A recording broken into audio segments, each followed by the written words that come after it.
La crypto, on en entend parler partout. Des milliards de dollars, des fortunes qui se font et se défont. Mais au fond, la plupart de cette richesse reste un peu coincée, non? Bloquée dans des coffres-forts numériques. Alors aujourd'hui, on va décortiquer la stratégie qui pourrait enfin faire passer la crypto de l'écran à notre portefeuille de tous les jours. 152 milliards de dollars.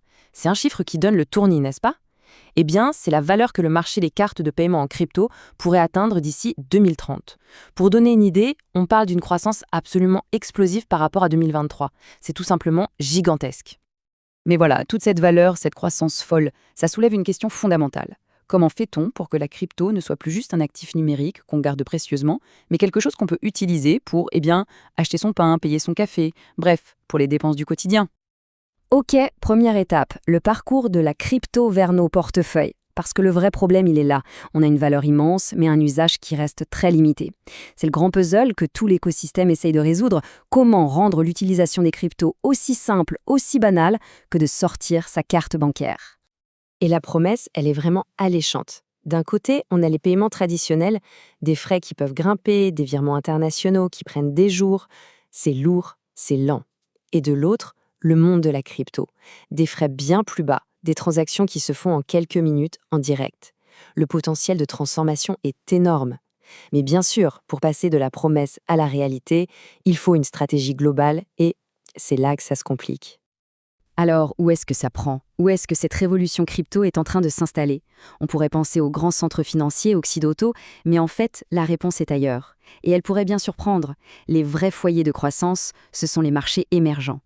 Et quand on parle de marché émergent, il y a un continent qui écrase tout, l'Asie. Regardez un peu ça. 60% des utilisateurs de crypto dans le monde s'y trouvent. C'est colossal. Des pays comme l'Inde ou le Vietnam ne font pas que suivre le mouvement, ils sont en train de mener la danse. C'est une véritable lame de fond. Mais le plus intéressant, c'est pourquoi. Les motivations ne sont pas du tout les mêmes partout. Prenez l'Amérique latine, l'Argentine ou le Brésil. Là-bas, la crypto, c'est avant tout une réponse à une crise, l'instabilité économique, l'inflation qui dévore les économies. La crypto devient un refuge.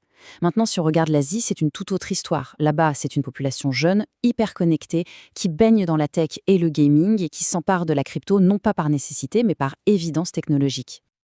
Alors, comment fait-on pour toucher ces populations, pour s'imposer sur ces marchés si dynamiques? Il faut un cheval de Troie, une porte d'entrée. Et de plus en plus, cette porte d'entrée, cette arme secrète, c'est une application que des centaines de millions de personnes utilisent déjà tous les jours, Telegram. Et attention, quand on parle d'intégration avec Telegram, on ne parle pas d'un petit chatbot basique. Non, non. Une mini-app Telegram, c'est une application complète, avec toutes ses fonctionnalités, qui tourne à l'intérieur de la messagerie. Imaginez, plus besoin d'aller sur l'App Store, plus de téléchargement, tout se passe directement dans la conversation. C'est un accès direct à un vivier d'utilisateurs énorme. Et pour l'utilisateur, qu'est-ce que ça change? Eh bien tout. Le parcours est d'une simplicité déconcertante. On ouvre sa discussion Telegram, on lance la mini-app intégrée, et hop, on peut gérer son argent, faire des virements, payer. C'est fluide, c'est sans friction. Le service financier vient à l'utilisateur là où il se trouve déjà, au cœur de ses échanges. Et là, on touche au cœur de l'avantage stratégique. D'un côté, les applications classiques, avec la barrière du téléchargement, les règles des App Store. De l'autre, les mini-apps Telegram.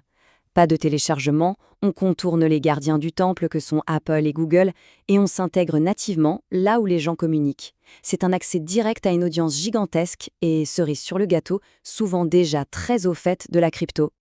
Bon, mais pour que la stratégie soit complète, il ne suffit pas d'avoir le bon canal de distribution. Il faut aussi répondre aux besoins de deux publics très différents. D'un côté, le particulier qui détient de la crypto et de l'autre, les entreprises qui opèrent à l'international. Pour le particulier, les obstacles sont nombreux.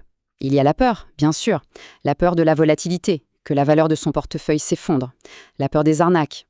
Et puis il y a la complexité. Comment on dépense ça concrètement? Comment on déclare ses impôts? Tout ça crée une barrière psychologique énorme. Pour les entreprises, le problème est radicalement différent. Ce n'est pas une question de peur, mais de pure inefficacité et de coût. On parle de plus de 120 milliards de dollars de frais de transaction chaque année pour les paiements internationaux, des délais de plusieurs jours, un manque total de visibilité. Bref, un système qui semble venir d'un autre âge. Mais même avec la meilleure technologie, il reste un mur, un obstacle immense, probablement le plus grand de tous.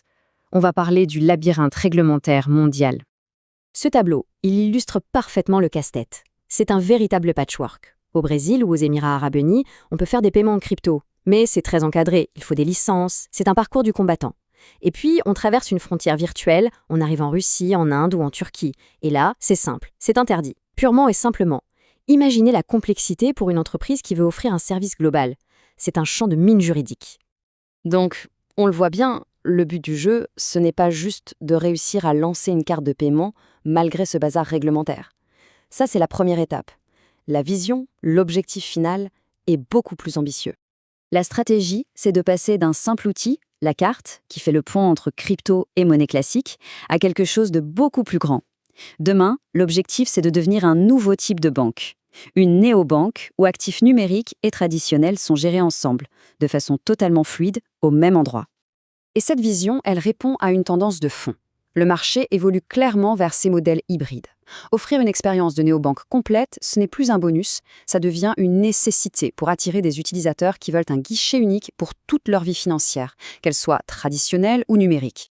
Et tout ce mouvement, cette transformation de la crypto qui passe d'un actif de niche à un outil financier intégré, ça nous amène à une dernière question, qui n'est pas juste pour nous, mais pour tout le secteur bancaire. Nos banques actuelles sont-elles vraiment prêtes pour ce monde où l'argent et la crypto vont devoir cohabiter dans le même portefeuille ?